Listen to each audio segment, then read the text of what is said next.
And I also think this issue to do with the technology and the digital infrastructure, I just want to emphasize how important I think that is. Because in the end, you need the data. You need to know who's been vaccinated and who hasn't been. Some of the vaccines that will come on down the line will be multiple, there'll be multiple shots. So you've got to have, for reasons to do with the healthcare more generally, but certainly for a pandemic or for vaccines, you've got to have a proper digital infrastructure. And many countries don't have that. In fact, most countries don't have that. So again, you've got to say, okay, who are the people that can make this happen?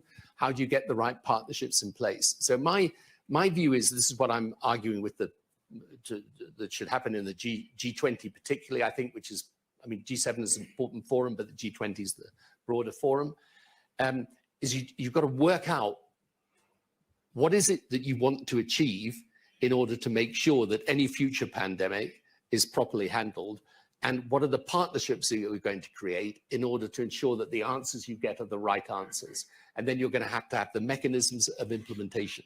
And those mechanisms will be partly through the formal institutions that you have, like the WTO, but they'll also be through organizations like yours, which I think, you know, have many advantages because they don't get landed with the same bureaucracy and, frankly, small p politics around them. So I think, you know, that's what we need to do.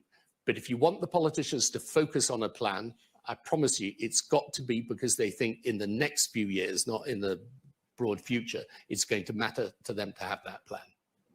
I think there's a huge impetus now for a national digital infrastructure.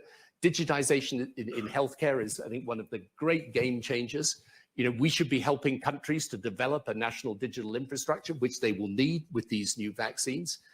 And then, you know, finally, it's also about showing people and showing the political leadership that you can make a positive difference to your healthcare system by adopting these measures, because they've got an impact beyond any particular disease and or pandemic. So I think if you want to keep the political focus, and I agree it's vital that you do, you've got to show people that this is a continuing issue, right? It's not a future issue, it's here and now.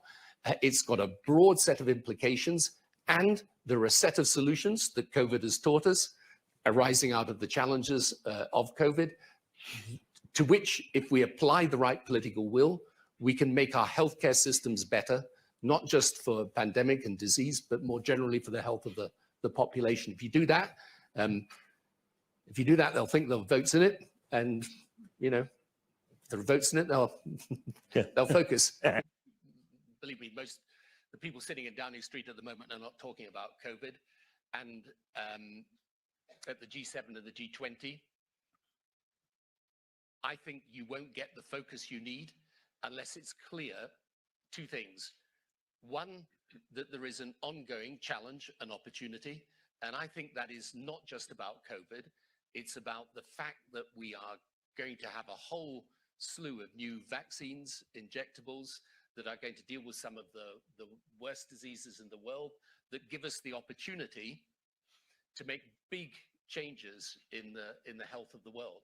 And if you want the politicians to focus, they need to think, look, this is coming down the track soon, because if you tell them about a future pandemic, they'll kind of go, yeah, no,